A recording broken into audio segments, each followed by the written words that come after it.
Le 23 juillet 1943 paraissait dans le toujours excellent Je suis partout la critique de François Vineuil du film Malaria sous le titre Loin des cimes, texte intégral.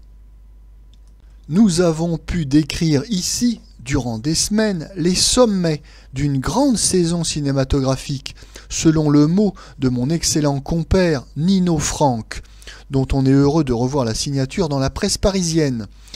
Si nous n'écoutions que nos préférences, nous resterions volontiers aujourd'hui encore sur ces cimes pour réétudier, par exemple, mieux que nous ne l'avons fait, le subtil et habile travail dans Les Anges du péché de Robert Bresson et de son opérateur, le merveilleux Agostini. Mais le chroniqueur n'a jamais le droit de s'attarder longtemps. Il lui faut redescendre, sans grand enthousiasme, vers le plat pays et se résigner à y humer l'odeur de quelques marécages. Malaria de M. Jean Gourguet se présente à nous dans un moment où il n'y a même plus moyen d'aller photographier un vrai palmier du côté de Nice. La difficulté est d'autant plus grave pour nous qu'avec le plus modeste budget et pour la moindre histoire de planteur, nos cinéastes s'offraient, avant-guerre, un petit voyage du côté du Niger ou du Sénégal. Reconnaissons que le problème est assez convenablement résolu dans Malaria.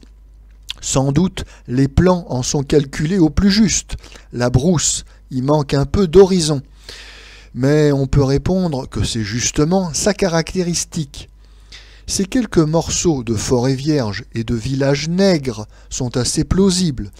Les reconstitutions en studio d'Hollywood étaient en somme moins vraisemblables. La race qui peuple ce pays imaginaire poserait, par contre, aux anthropologues les plus insondables rébus. Dans la même tribu, secoudoient toutes les variétés de jaune, de noir, de café au lait, tous ces braves gens ayant d'ailleurs été recrutés entre Clichy et Pigalle. Mais le public parisien, qui ne sait pas distinguer un cafre d'un esquimau, n'y regarde pas de si près. Il aurait été facile de loger pour lui, dans le singulier pays de Malaria, une bonne vieille aventure plus ou moins exotique dans la tradition de l'ancien journal des voyages. Cette aventure semble s'amorcer à 2 ou 3 reprises, mais elle s'arrête aussitôt. Elle n'arrive pas à contourner, par exemple, l'obstacle de Sezu Hayakawa, bloc immobile et muet dont le réalisateur ne sait visiblement que faire.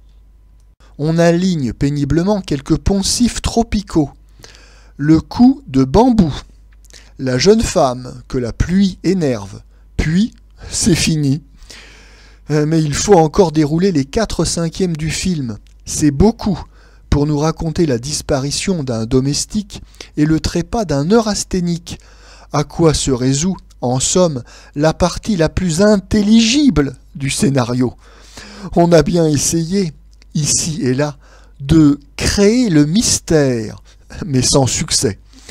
Les personnages prennent des mines énigmatiques ou entendues pour s'engager sur des pistes qui ne conduisent nulle part. Monsieur Paul Achard, l'heureux adaptateur de la Célestine, chargé des dialogues de Malaria, n'avait point une tâche des plus affriolantes. On comprend qu'il ait cherché à l'égayer par quelques facéties. C'est du moins ainsi que l'on s'explique 2 ou 3 morceaux dont il serait bien surprenant que le comique fût involontaire. Par exemple, l'entrevue du missionnaire barbu et du sorcier nègre, qui peut se résumer presque textuellement par ces mots. « Allons, collègue, entre nous, hein, on ne se la fait pas.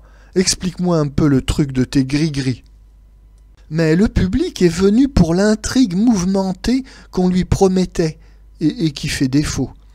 Les interprètes ne lui offrent guère de compensation. L'excellent Jacques Duménil, Michel Vitold, qui a pour l'écran de sérieux atouts, Debucourt, Alexandre Rignaud, multiplient honnêtement, mais vainement, leurs efforts pour donner quelque consistance à des rôles inexistants. On a déjà parlé de Sezu Hayakawa dans ses fonctions monolithiques. Il reste Madame Mireille Balin. C'est un poids rigoureusement mort, le suprême handicap du film. On ne va pas, à propos de Malaria, chevaucher les grands principes. On ne saurait exiger que les productions de cette sorte fussent raffinées, émaillées de trouvailles. Mais puisque le cinéma aura toujours besoin de ces feuilletons, qu'ils occupent chez lui une place légitime, autant vaudrait qu'ils répondissent à leur but, fût-ce convenablement fait. Il est en grande partie inexact que des films dits populaires, bâclés, n'importe comment, puissent coexister longtemps avec des articles de luxe destinés à l'élite. Le cinéma est beaucoup moins compartimenté que la littérature. Tous les films, quelle que soit leur qualité, ont à peu près le même public. Lorsque l'ensemble d'une production, comme c'est le cas chez nous cette année, marque plusieurs points, le public s'habitue très vite à une certaine qualité. Qui peut le plus, peut le moins.